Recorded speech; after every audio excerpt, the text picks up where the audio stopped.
3 days before everything ends, the system gives me a choice. 4 options appear directly in my vision like a notification I cannot swipe away. Option 1. An unlimited supply of any food or drink, delivered instantly, at any temperature, at any time. Option 2. A military-grade tactical exosuit enhancing strength, speed, and endurance by 300%, fully self-repairing. Option 3. A chemical compound that, when inhaled, makes anyone within 10 meters completely obedient to your last spoken command for exactly 1 hour. Option 4. A single-use coupon for 50% off at any convenience store of your choice. I read all 4 twice. Then I read option 4 a third time just to confirm the system is completely serious. It is. 3 days. That's how long before everything ends. I know this because the system told me first. 40 words that change the weight of every moment after them. In 72 hours, the rot begins. Organic matter will decompose at 400 times the natural rate. All stored food worldwide will be rendered inedible within the first 24 hours. Biological matter in living organisms will stabilize temporarily. The exact duration of this stabilization is unknown. I read it 3 times.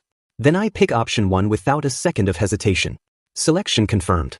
Host has been granted unlimited food and drink supply. I reach out mentally and think the words, black coffee, hot 2 sugars. A paper cup materializes in my hand. Perfect weight, steam rising off the surface in a thin spiral. I take a long, slow sip and lean back against the warehouse shelf behind me. 2 years. 2 years of night shifts at the Meridian Supermarket Distribution Center. Stacking pallets, running forklifts, keeping the supply chain moving so people who have never set foot in a warehouse can walk into a supermarket at any hour and find full shelves waiting for them like it happens by magic. 3 shifts a week, barely enough to cover rent and food with a small margin left over that doesn't actually feel like anything. I am, by every metric the society around me has constructed, invisible. The coffee is the best I've ever had. The apocalypse is in 72 hours. I feel nothing except a slow, spreading calm settling into the center of my chest. Then my phone buzzes. I need to tell you something and I want you to read the whole message before you respond. I've been accepted into the executive leadership program at Pinnacle Group. Regional Director track. Starting salary is 6 figures. I leave for the corporate training campus in the morning and the program is 8 weeks residential. I stop reading. She keeps going. I've been thinking about us for a long time and I think you know as well as I do that we've been moving in different directions for a while. You're comfortable where you are and there's nothing wrong with that. I used to think I could be okay with it too. But I need someone whose trajectory matches mine. I can't keep having that quiet feeling that I'm waiting for something that isn't coming. I'm sorry, Kai. I truly am. You've been patient and that matters. But please don't make this harder than it needs to be. Delete my number when you're done reading this. I stare at the screen. Then I look at the coffee in my hand. Then back at the screen. I type 3 words, good luck, Mira. Then I go back to drinking my coffee. Because in 72 hours, her regional director salary is going to be worth exactly the same as my forklift wages. Absolutely nothing at all. Every dollar she's about to earn and every dollar in every executive account in the country will be completely, totally, permanently meaningless. And there won't be a single thing left in the Pinnacle Group corporate kitchen worth putting in your mouth. I actually smile. Here's what people who've never thought about it don't understand about the apocalypse. It doesn't destroy the world. It strips away all the invisible structures people built to tell themselves who mattered. The titles, the salary brackets, the performance reviews, the networking events, the corner offices with floor-to-ceiling glass, the 10,000 tiny social signals we use to rank each other every day without saying it out loud, so we don't have to confront that we're doing it. The rod is going to do what I never could. Level the entire field in one night. I finish the shift at 5 a.m. I drive back to my apartment building. I spend the next 48 hours preparing quietly, carefully, with no drama, because there's no one to have drama with. The system chimes the first midnight. In 24 hours, the decomposition event will begin. Host is advised to secure living space. Today's early access check-in options. 1. 500 vacuum-sealed personal air filters capable of blocking decomposition particulates at the molecular level. 2. A signal jammer rendering your precise location invisible to all tracking technology for 30 days. 3. A first-generation mechanical arm attachment, left arm only, strength equivalent to a hydraulic press. 4. A decorative snow globe playing 3 different festive songs. I hold option 4 in consideration for exactly 1 second purely out of respect for how committed the system is to its running joke. Then I take option 1. The filters materialize in a neat stack. Compact, matte black, each one the size of a credit card. I seal every gap under the door immediately. Windows get 2 layers each. Ventilation grills get 4, overlapping at the edges to eliminate any gaps. I work through the entire unit methodically, top to bottom, not rushing. Done. The system chimes one more time. Supplementary note. The rot accelerates in open air and humid conditions. Sealed containers will extend food preservation to approximately 6 hours before decomposition penetrates. Vacuum sealing delays this further. Host's unlimited food supply is exempt from all decomposition effects. I think about that last sentence for a long time. Then I make myself a proper meal. Bone and ribeye, medium rare. Roasted garlic potatoes. Green beans with almonds. A glass of cold water with ice and a slice of lemon. I eat slowly and deliberately at my kitchen table with the window cracked 1 centimeter to feel the last normal night air, savoring every bite with the specific satisfaction of someone who knows exactly what's coming.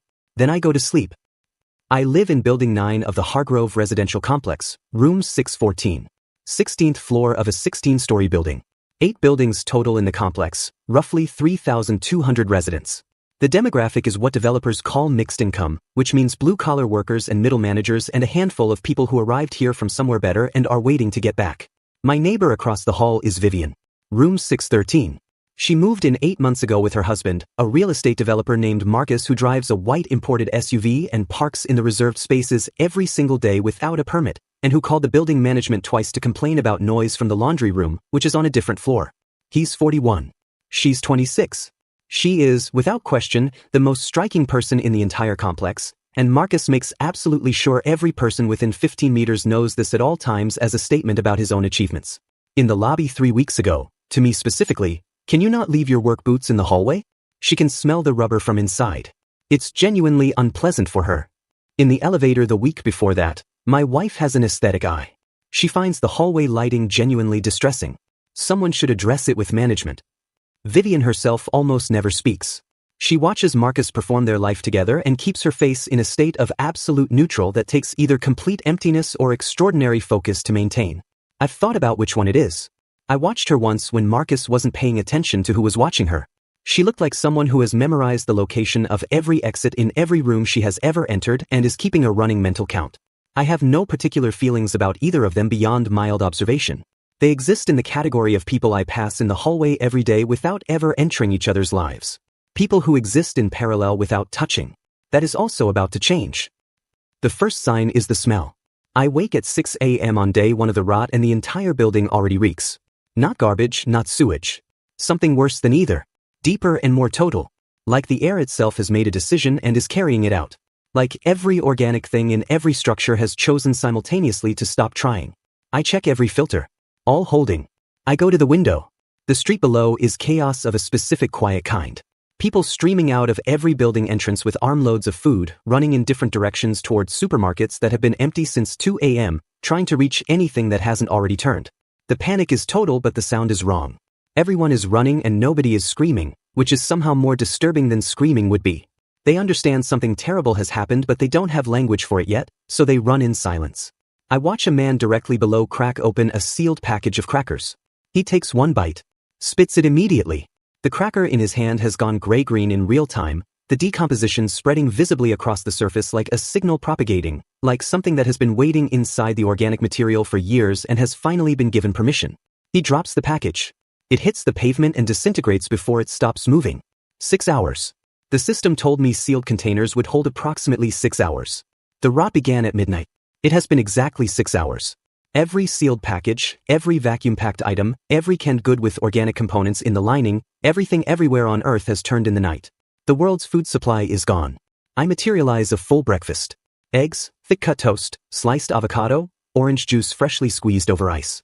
I eat it at the window watching the city process what that means. 3 hours later, the first fight breaks out in the parking lot. For people over a single can of chickpeas someone found wedged behind a storage unit, seal partially compromised but still holding a thin viable layer at the bottom. By the time 2 of the 4 people produced weapons, the chickpeas had been sitting in open air long enough for the rot to take them. The can went gray and collapsed and by the time they noticed, they were fighting over nothing. Nobody stopped fighting. By noon, the Hargrove building chat has collapsed entirely into competing voices. Has anyone found anything still good? Anything at all? I have 2 children under 5. Please. Someone. Anything. I found a bottle of multivitamins in a sealed container. Still good. But that's all I have. The taps are still running. Water seems okay for now. For now is doing a lot of work in that sentence. My daughter is already sick. Government broadcast says stay calm. Emergency distribution points are being established. Then, 30 seconds later, I drove to the distribution point on Caldwell Street. Empty. Military vehicles were gone before I got there. I scroll through the spiral with mild interest, eating a bowl of hand-pulled noodles in rich broth. Then one message makes me set down the bowl. From Marcus, room 613. Attention all Hargrove Complex residents. My wife and I are organizing a building-wide survival committee. All residents with any remaining food or useful supplies are requested to contribute to a shared community resource pool. This is the only rational path forward as a community. Assembly in the Building 9 lobby at 2 p.m. today. This is not optional. That last line. This is not optional. Interesting choice of words, Marcus. I look at the wall between my unit and 613 for a moment. Very interesting. I don't go to the 2 p.m. meeting. I finish the noodles. I make tea, put a chair by the window where I can see the lobby entrance through the glass, and I watch. Marcus arrives with a clipboard. He's wearing pressed trousers and a collared shirt, which under other circumstances would be completely normal and is under these circumstances a message about what kind of person he believes he is. He's divided the approximately 40 attendees into contributors and dependents based on each household's reported remaining supply. Contributors are asked to place everything into a central shared pool that Marcus will manage and distribute based on assessed need, as assessed by Marcus. 3 families stand up and leave in the first 8 minutes. Then a man named Garrett walks in. I know Garrett by sight. 3rd floor. Former gym owner, the kind of build that comes from making physical presence a professional priority for 15 years.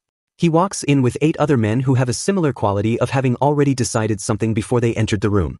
Garrett looks at the clipboard, looks at Marcus, looks at the table of contributions that have already been surrendered, flips the table. Everything scatters. Marcus's clipboard hits the floor and breaks clean in 2. Garrett's people collect everything in under 4 minutes. People scatter in every direction. Garrett stations 2 men at the lobby door and 2 at the stairwell entrance. Floor control, someone types in the building chat. Garrett's people are calling themselves floor control. 3 minutes later, anyone on floors 4 and above pays a daily food tax to floor control or loses stairwell access. Nobody asks how they plan to enforce that. The answer comes at 11 p.m. as screaming from floor 4 that goes on for 30 seconds and then stops. I sit by my door and listen until it stops. Then I make more tea. The knock comes at 11:30. I check the peephole. Vivian. Alone in the hallway. Holding a kitchen knife at her side, handle grip, the way someone holds something when there's nothing else left to hold and no better option coming. She's not here to threaten anyone. She's here because she decided something. I open the door. The faint decomposition smell from the hallway tries to creep in immediately. I block the gap with my foot. She looks at me. She doesn't say anything for a moment, just looks, doing some kind of rapid assessment. Then, you don't look hungry. I'm not. The building chat says a distribution center worker lives in this unit. Former. Ongoing supply disruptions. Something in her expression shifts. Not surprise. Recognition. She's already ahead of it. Whatever you have in there, it won't stay secret for long. People can smell it. Literally. The building is starving. I know. Then you should know that Marcus sent Garrett's people your unit number this evening. She says it flatly with no particular emphasis. Just information. He traded your location for guaranteed stairwell access. He did it while I was in the same room. He thought I was asleep. The pause. I was not asleep. I look at her. Why are you telling me? She considers the question. Actually considers it. Because in the 11 months I've lived across this hallway, Marcus has made 17 requests on my behalf that I never authorized to people in this building. He adjusted the temperature in the elevator because the button was at a height he said I found inconvenient. He had someone else's potted plant removed from the shared landing because he decided I found it visually cluttered. She looks at me directly. This is the first decision in 11 months that I have made specifically for myself. I don't want it to be wasted on someone who gets taken by Garrett's people in their sleep. I step back from the door. Come in. She steps inside. The moment the door closes behind her, something changes in her posture. She's been carrying tension across her shoulders and in the set of her jaw since the hallway, and now it releases an increment, like a first breath after holding it. Then she actually stops moving. It's warm, she says. Yes. The heat has been out since this morning. Yes. She looks around the space. At the kitchen, clearly functional. At the faint aroma of food recently prepared. At the complete absence of the decomposition smell that's been seeping into every other unit in the building through every gap and crack and ventilation pathway. Show me the made code, she says. Then, when I look at her blankly, whatever the terms are. I'm not naive about what following someone with resources in an apocalypse means. I'd rather discuss it now while I can still think clearly than after I'm desperate. I look at her for a moment. There are no terms, I say. Sit down. Tell me what you know about this building and the people in it. She sits. You want intelligence. Marcus made you attend every building committee meeting for 11 months so he could tell people his wife was engaged in the community. What did you actually do during those meetings? The edge of her mouth shifts. The first time I've seen her expression do anything other than hold. I memorized everyone, she says. Then eat first. Then talk. Over the next 2 hours, she maps the entire complex from memory. The retired military logistics officer on floor 4, unit 401, Bernard, 58, has attended exactly 0 building events in 2 years of residence. She noticed him because he's the only person in the building who checks the stairwell door hinge before he uses the stairs. Every time. Old habit. The former meal prep service operator on floor 11, unit 1108, Prisha, 29, ran a delivery business for 200 clients. Knows every building's layout, floor plans, and service access. Her business had commercial-grade vacuum sealing equipment. The data specialist in Building 7, Unit 607, Nia, 27, works remotely. Vivian noticed her because she was the only resident who checked her building's emergency exit map the first week she moved in and then checked it again 3 months later. The retired emergency vehicle driver in Building 4 basement parking went by his parking space number. Vivian noticed him because he ran maintenance checks on his truck every Sunday morning for 8 months without exception. She knows their faces, their routines, their habits, the things that distinguish them from the baseline of daily life. She's been watching because watching was the only thing in her current life that was entirely her own. You built a mental file on everyone, I say. It passed the time. I look at her. At the quality of attention behind those eyes. I'm going to need everyone on that list. She nods once. I assumed. I find Bernard at 7 a.m. the next morning by knocking on 401 and taking my chances. He opens the door on the second knock. Looks at me. Looks at the full hot breakfast tray I'm holding. Does the math on what that means in day 2 of the rot. You'd better come in, he says. Bernard spent 22 years in military logistics. He can look at a map and calculate supply line viability in 4 minutes. He knows how to move people through hostile terrain with minimum exposure and maximum efficiency. He is calm the way combat veterans who have processed their experiences are calm, not an absence of concern, but the conversion of concern into controlled response. He also has a hand-drawn map of the route to the Meridian Institute subcampus that he completed from memory the previous afternoon because he had nothing else productive to do and old habits don't stop when the world falls apart. I know the facility, he says, over coffee I've materialized. It was a contracted research site. I oversaw supply deliveries twice in 2019. I know the entry protocols.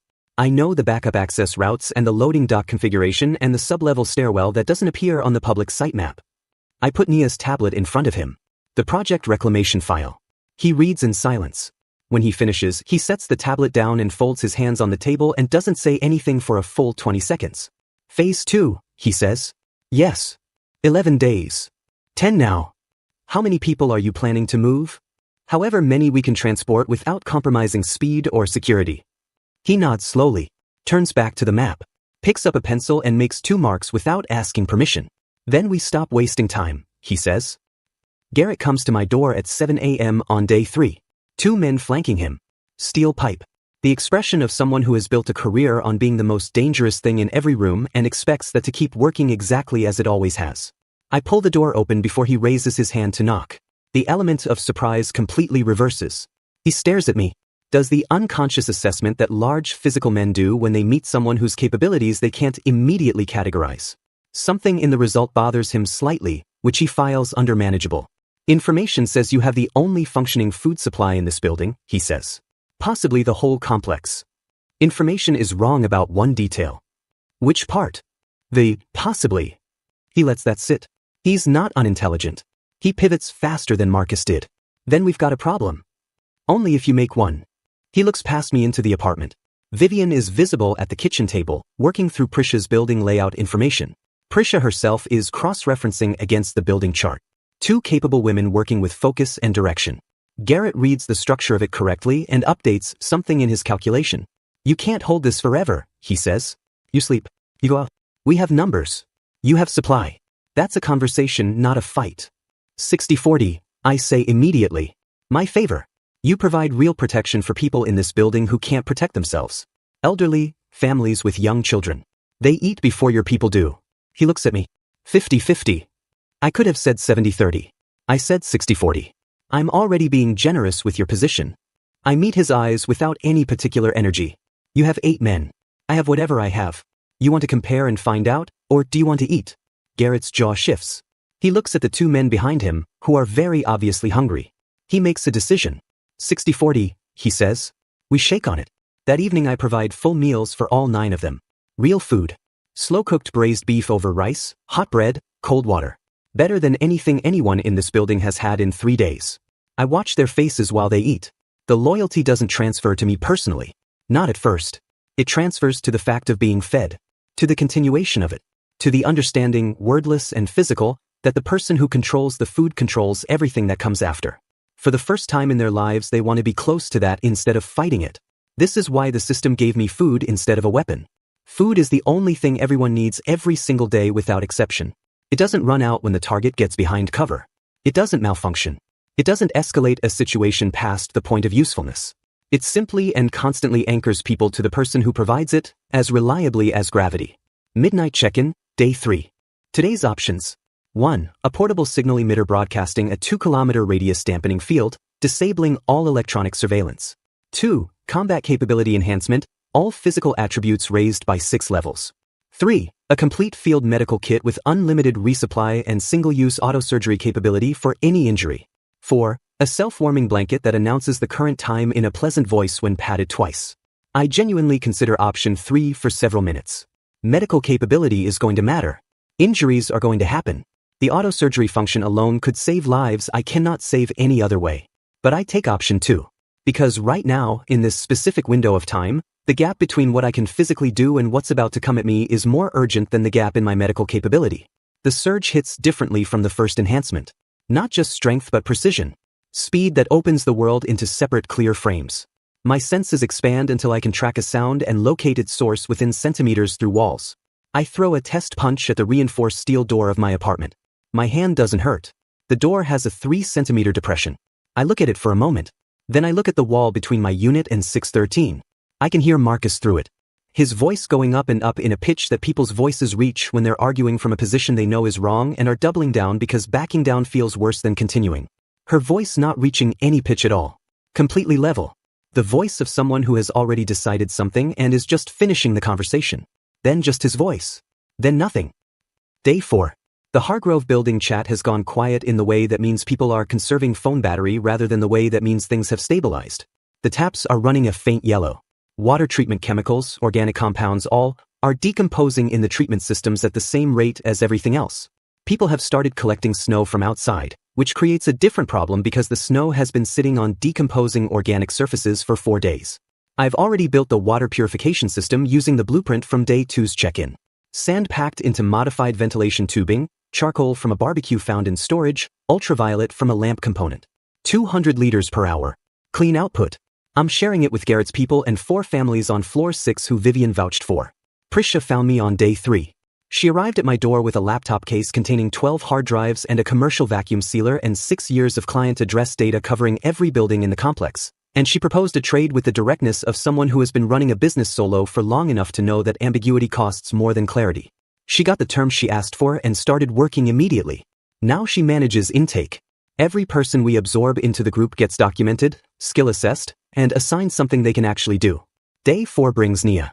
I hear her before I see her.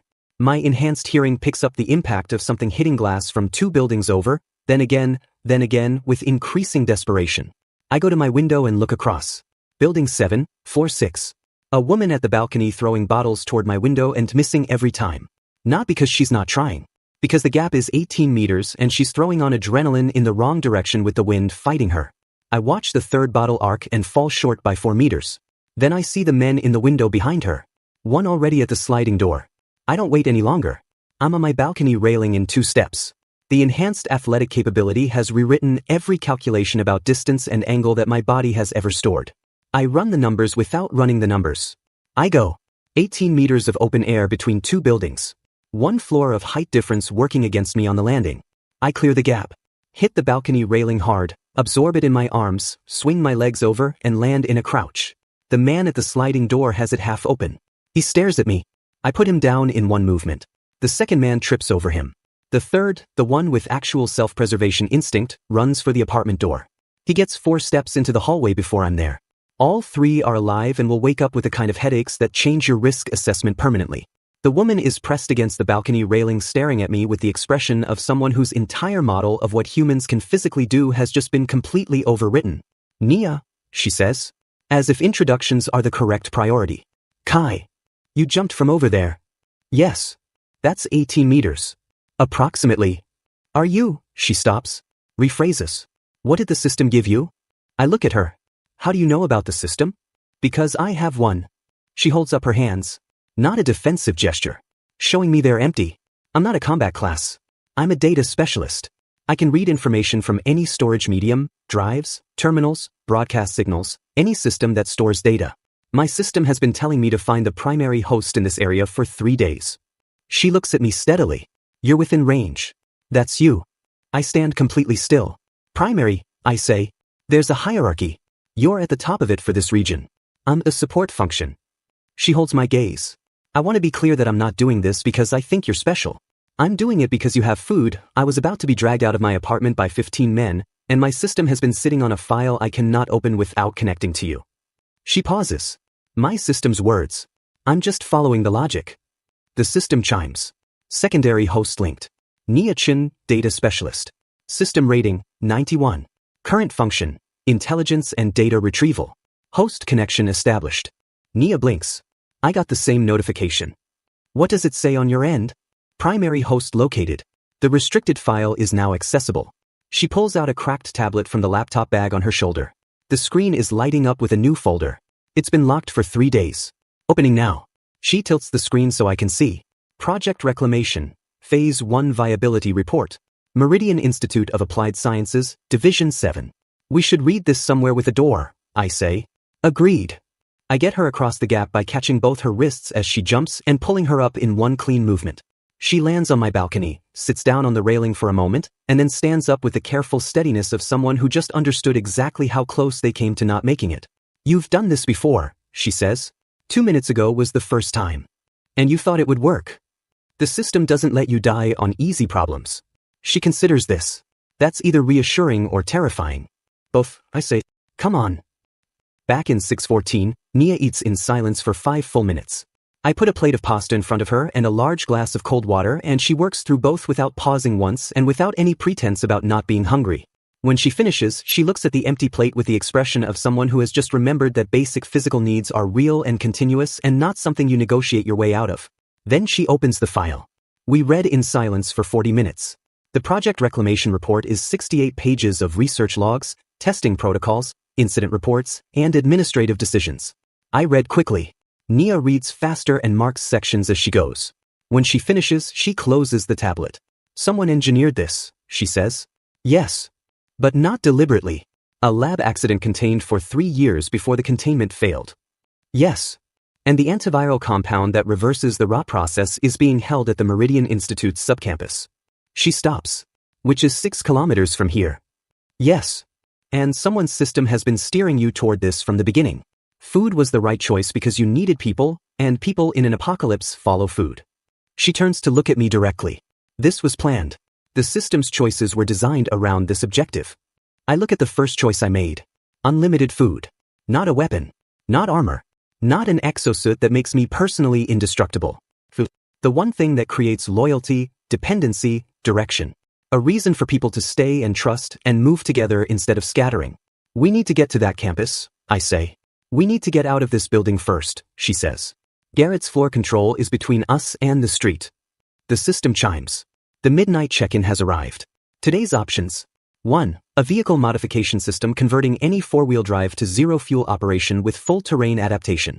2. Enhanced combat capability, all physical attributes raised by 8 levels. 3. A biological scanner capable of identifying any compound's full molecular composition on contact. 4. A very comfortable folding camp chair with a built-in phone charging port. 4. A very comfortable folding camp chair with a built-in phone charging port. The vehicle knowledge transfers instantly. Complete. Every modification, the sequence of steps, which components to source from standard automotive parts, which require improvisation, the exact configuration for optimal performance. Cole is in the basement parking level when I find him.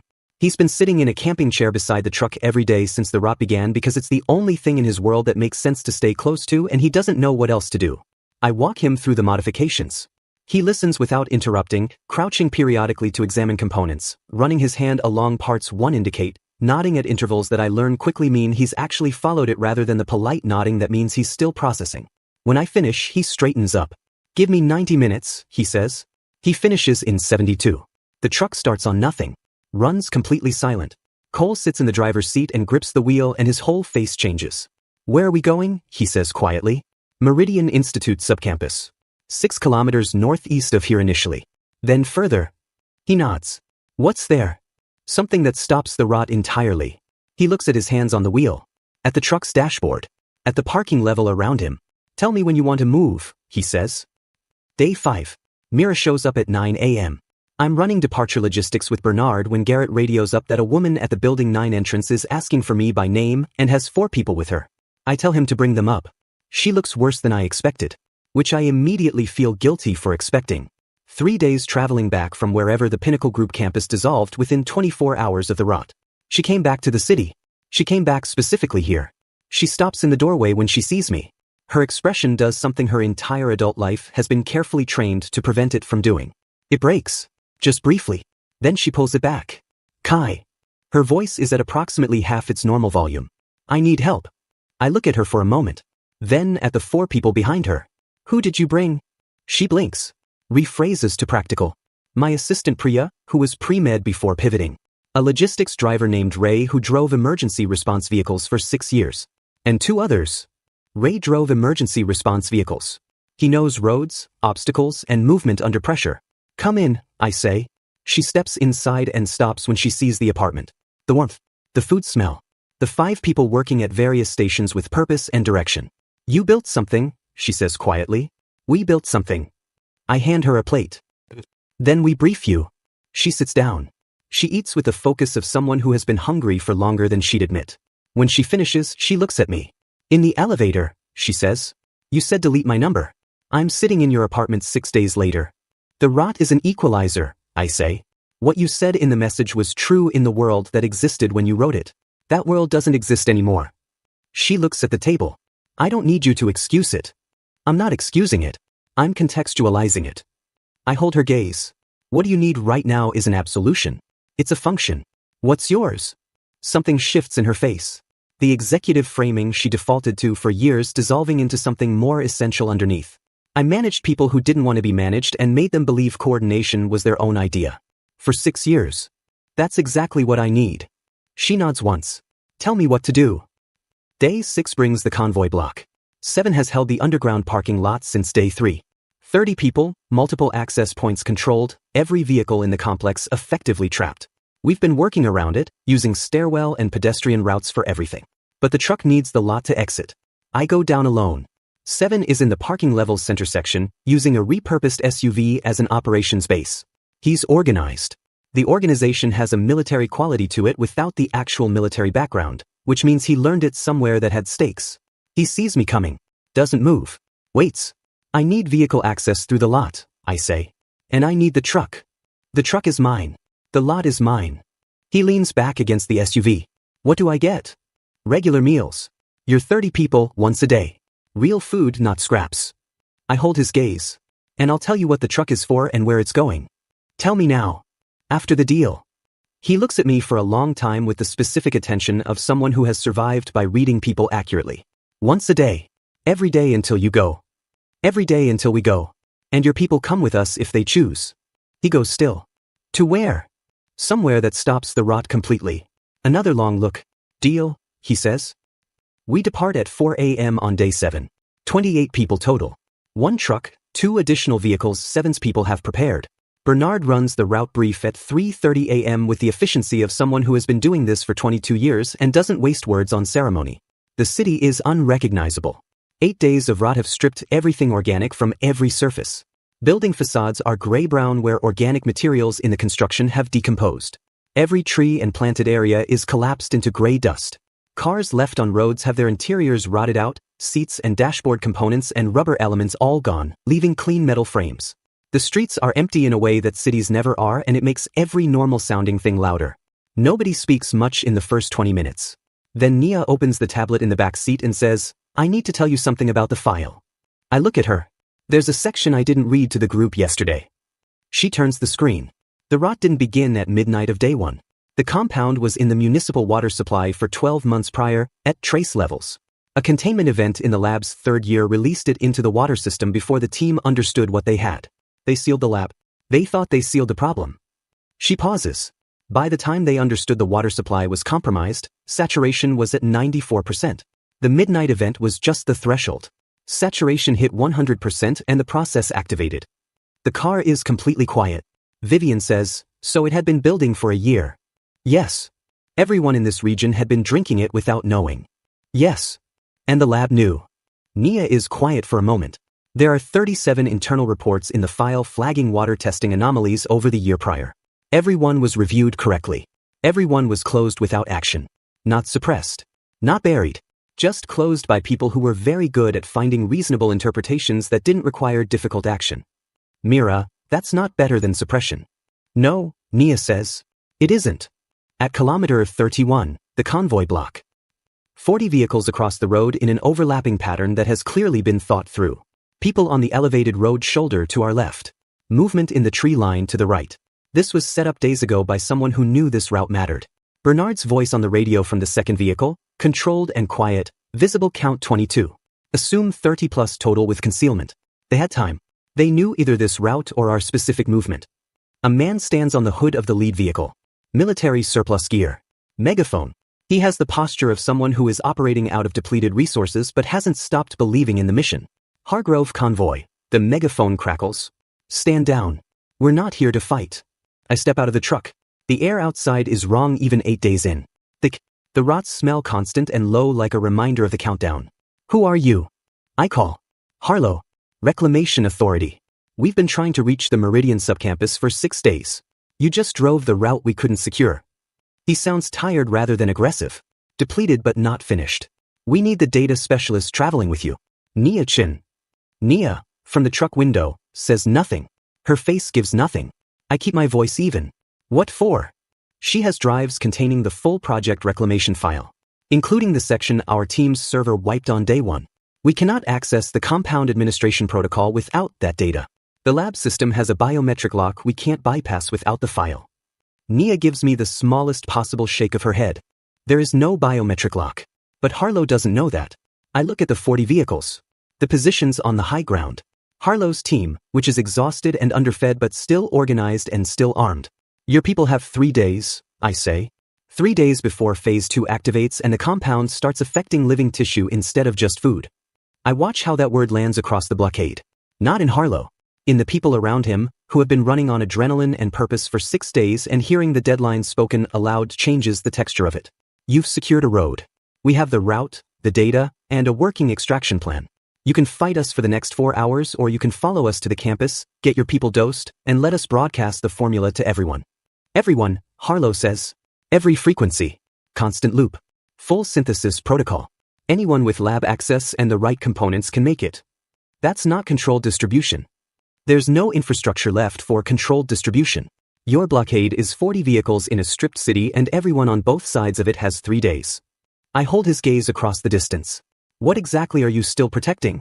The longest 20 seconds since the system first spoke. One of Harlow's men says something to him. Harlow listens. Turns back. We're coming with you, he says. The lead vehicle pulls forward. The gap opens. Bernard, quietly on the radio, what did you offer them? The compound for their people and inclusion in the broadcast. What did it cost us? Nothing, I say. That was always the plan. The Meridian Institute subcampus sits behind perimeter fencing that 8 days of rot has reduced to rust outlines. The electronic security is dark. The main entry protocols are non-functional. Bernard leads us to the loading dock entrance from memory. Sublevel access stairwell that doesn't appear on the public site map. White tile floors below, emergency lighting humming blue-white, the sharp chemical smell of a lab environment that has been operating in sealed conditions since day 1. The compound is in sublevel 3. Not hidden. Not locked behind anything that can't be accessed with the drives Nia carries and the extraction sequence she runs in 22 minutes on the subcampus terminal. Sealed glass containers in a refrigeration unit that has been running on the building's independent power system exactly as designed. Labeled in plain language. Next to a printed administration protocol explaining everything needed to distribute it, dose it correctly, and reproduce it in any adequately equipped laboratory. because it was always meant to be found. The Reclamation Authority was supposed to be here 6 days ago. Harlow's team was delayed the same as everyone else, by the same chaos that stopped everyone else, because the rot does not make exceptions for people with official designations. There was no conspiracy, just a cascade of failures and delays that collapsed into each other until 6 days passed and 73 people were standing in a sub-basement having survived what they survived to reach something that had been sitting here waiting the whole time. It was here, Mira says. Just that. Yes, Nia says. Bernard oversees the administration with field medic precision. Every person documented, dosed, and cleared before the next one steps forward. Priya handles the medical monitoring because she has the background for it. Prisha documents everything in triplicate. While they work, I stand with Nia at the satellite relay console she's been setting up for the last 30 minutes. Ready, she says. Send everything.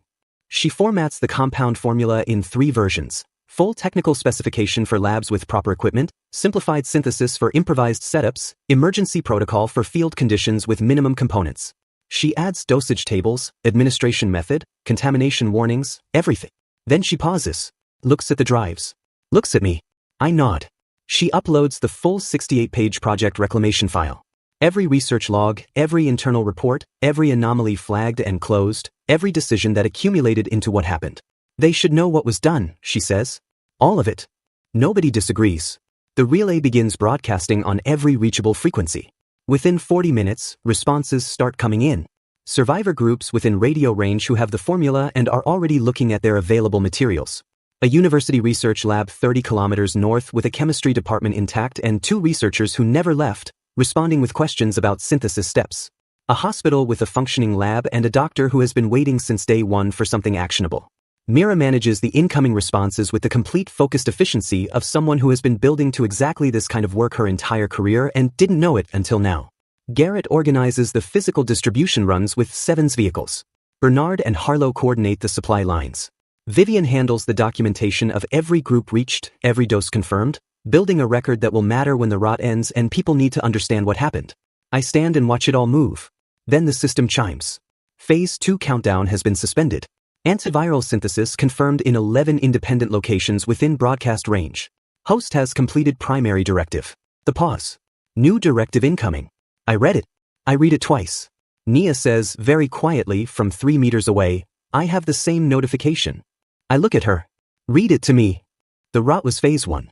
Phase 2 organic tissue activation has been suspended due to antiviral saturation. She pauses. Continues reading. However, phase 3 was designed independent of phase 1 and phase 2 outcomes. Phase 3 is activated by the secondary compound present in the antiviral synthesis components. The room is still moving. Bernard coordinating. Mir on the relay. Harlow reviewing distribution maps. 28 people plus Harlow's convoy plus 5 subcampus researchers who stayed in the sealed lower levels and kept the refrigeration running for 8 days hoping someone would come. I look at the relay, still broadcasting. At the formula going out on every channel. The synthesis components, I say. Yes, Nia says. The formula we just sent to every available contact. Yes. When those components are combined and exposed to sunlight over a 72-hour window, they produce a secondary compound. Yes. Which means every group that received the broadcast signal and started synthesis has approximately 72 hours before phase 3 activates from their own labs. She sets the tablet down very carefully. The antiviral works, but making it creates phase 3. It was engineered that way, a contingency within the cure. The relay hums. Mira manages incoming signals from groups that started synthesis an hour ago. What is phase 3? I ask. Nia reads from the tablet slowly. Phase 3 is documented in a file I don't have complete access to. What I can see is this. It's described in the reclamation file's classified appendix as population selective biological differentiation. She looks up. Meaning some people survive it unchanged. Others don't. The system chimes one final time. Host has 72 hours to locate the synthesis inhibitor. The inhibitor neutralizes phase 3 production in all active synthesis environments simultaneously. Known location, Meridian Institute Primary Campus. Distance from current position, 41 kilometers northeast. Asterisk warning. Other system hosts have received this directive simultaneously. Priority access to the inhibitor determines the outcome for their respective populations, asterisk. Then I look at Bernard. He's already looking at me, the specific attention of someone who has been watching the situation and knew a next stage was coming before I turned around. I walk to him and hand him the tablet. He reads it without any change in expression. Sets it down. picks it up, sets it down again with the particular deliberateness of someone handling something that has changed the weight of every other object in the room. Primary campus, he says. Yes. 41 kilometers. Northeast. Other hosts. Racing for the same target. 72-hour window. Starting from the moment the broadcast went live. He looks at his map. Makes 3 marks. Looks up. Best case we have 62 hours remaining given travel conditions. He folds the map. How long do you need to brief the group? 10 minutes. I'll need 15 for the route prep. He raises his voice to the room without theatrics. Everyone listen up. New information and new movement. Eat and brief and be vehicle ready in 25 minutes. The room reorganizes itself. I stand for 1 moment longer. 28 people from Hargrove plus Harlow's convoy plus 5 researchers who held a subcampus together for 8 days on nothing but professional commitment and the belief that someone would eventually come. A data specialist who rescued 12 drives and unlocked a file that changed everything.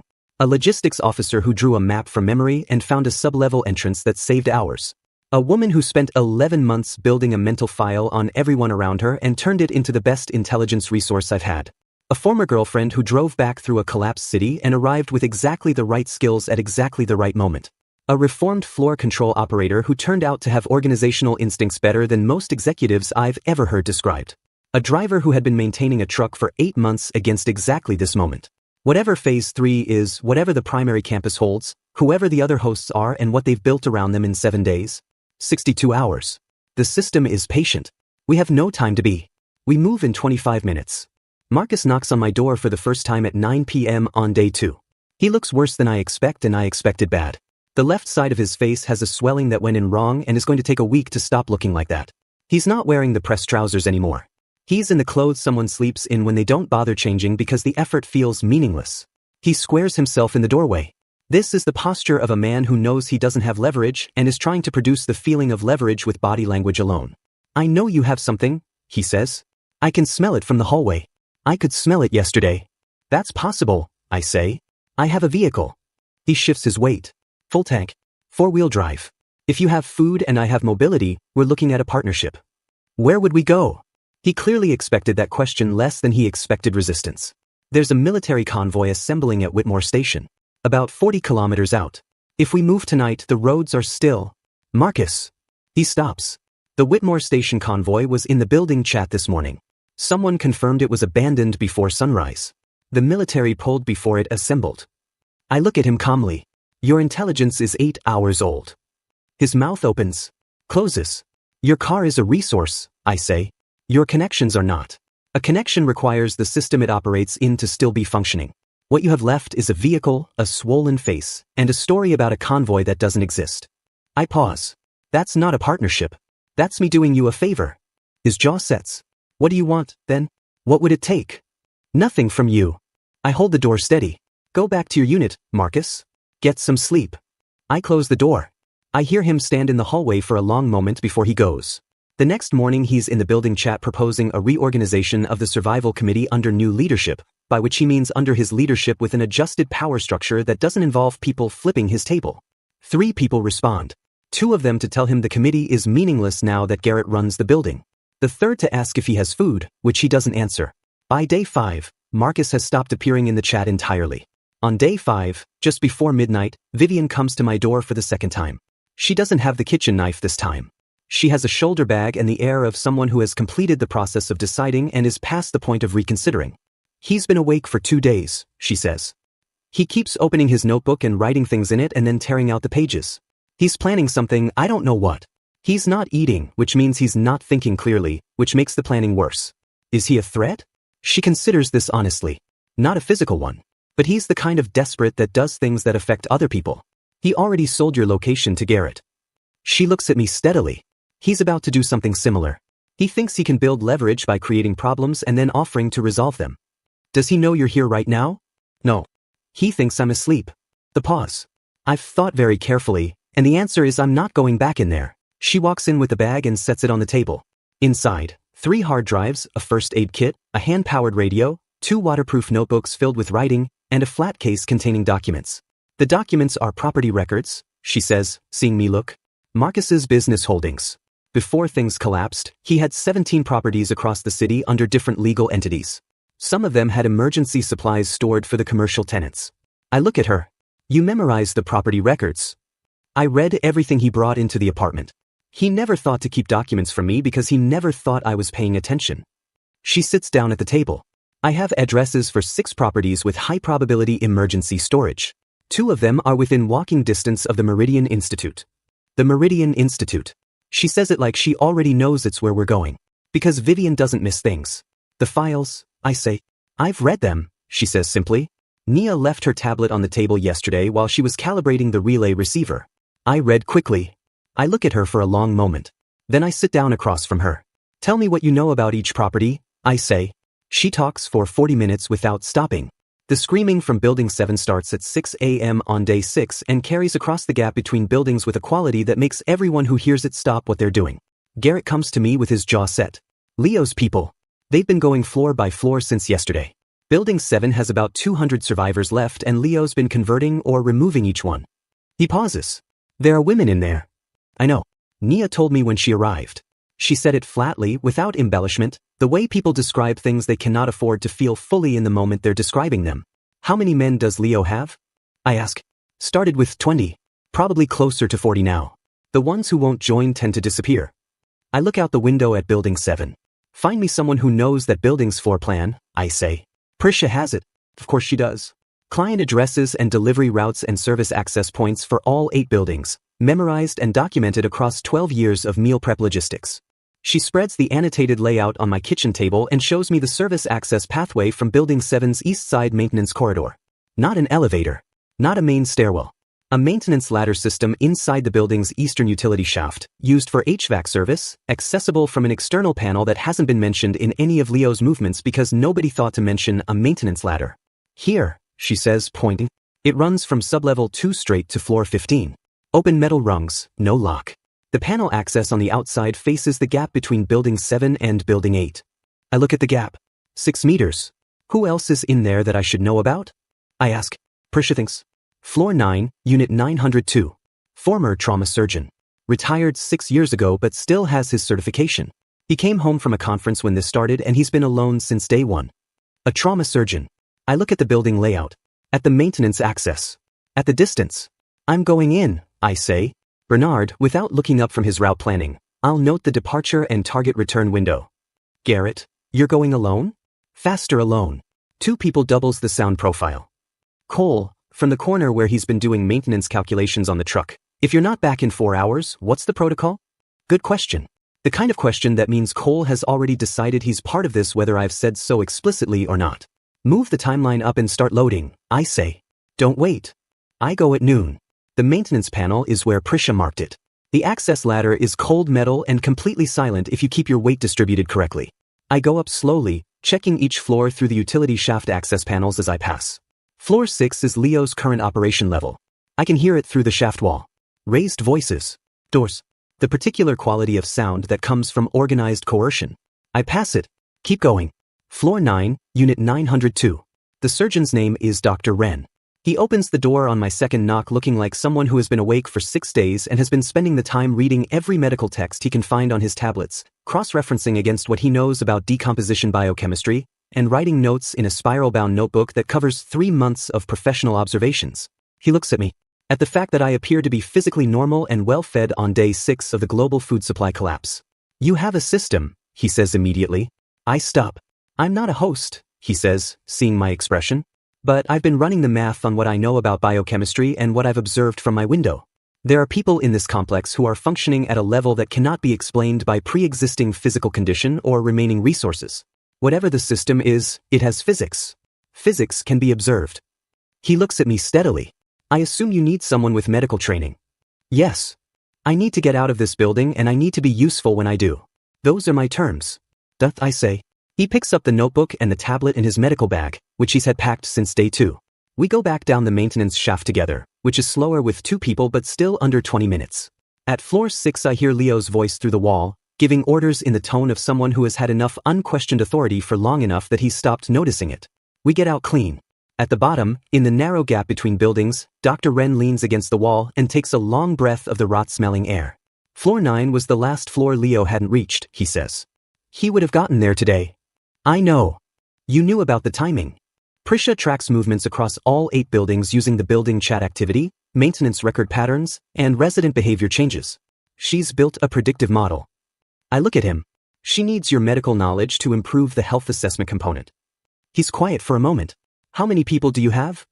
Currently 26. Moving to 31 with your people. My people? Floor 9 has 8 other residents Prisha flagged as worth reaching. A structural engineer, 2 nurses, a chemistry PhD, and 4 civilians with high adaptability scores based on their behavior over 6 days. He stares at me. You've been tracking behavior scores. Prisha has. She calls it the adjustment index. People who change their behavior fastest to match new conditions without losing coherent decision-making. Those are the ones who survive what comes after the rot ends. I look at the building behind us. I'm going back in for them. I go back 3 more times that afternoon. Every time the same process. Maintenance shaft. Specific floor. Specific door. Specific person who has been waiting in one way or another for exactly this knock. The chemistry PhD is a woman named Dr. Ewan, 43, who has been running informal chemical composition tests on every substance she can collect from her apartment because she had nothing else to do and it's her instinct to understand things. She has 17 pages of notes on the rot's decomposition signature and one observation that makes me stop. The rot isn't uniform, she says, spreading her notes on my kitchen table 2 hours later. There are trace compounds in the decomposition output that suggest the process has stages.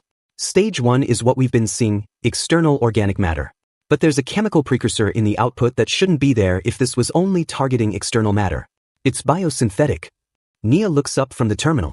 Dr. Ewan continues. Something in the rot process was designed to build up in biological tissue. Not to immediately decompose it. To accumulate. Until a threshold is reached. She looks at me. I think phase 2 is already happening. Just slowly. Nia opens the project reclamation file to the phase 2 section and shows it to Dr. Ewan. Dr. Ewan reads it. Her face does something careful and controlled. 11 days, she says. 8 now, I say. She looks at the chemistry notes. Then at Nia's tablet. Then at me. I need a proper lab, she says. Even a partial one. The Meridian subcampus would have what I need. We're leaving tomorrow, I say. She nods. Picks up her notebook. Goes to the corner of the room and starts writing. This is what Bernard meant when he described good personnel. They identify what they need and start working toward it without waiting for permission. The night before we leave, the building chat goes completely silent for the first time. Not because everyone is asleep, because the people still alive in Building 9 have collectively stopped believing that typing anything into the chat will help them. The silence has a weight to it that typing would break. Garrett finds me at midnight on the balcony. He stands beside me without saying anything for a long moment, looking at the dark complex below. The emergency lanterns in the underground parking level cast an orange glow upward through the access ramps. I've been thinking about what you said, he says eventually. About what? About fighting versus dealing. When I came to your door. He leans on the railing. I've been running the gym for 8 years. Before that I did security work that I don't talk about. The whole time, everything worked the same way. You find out who has power and you take it from them or you work for them. He pauses. You didn't work like that. No. You offered a deal when you had the position to just say no and see what happened. Fighting you would have taken time and created a permanent management problem. Dealing with you took 5 minutes and got me 8 capable people. I look at him. I was being practical. I know that, he says. That's what I've been thinking about. You were being practical and it looked like generosity. Those are usually different things. I don't say anything. The people in Building 6, he says.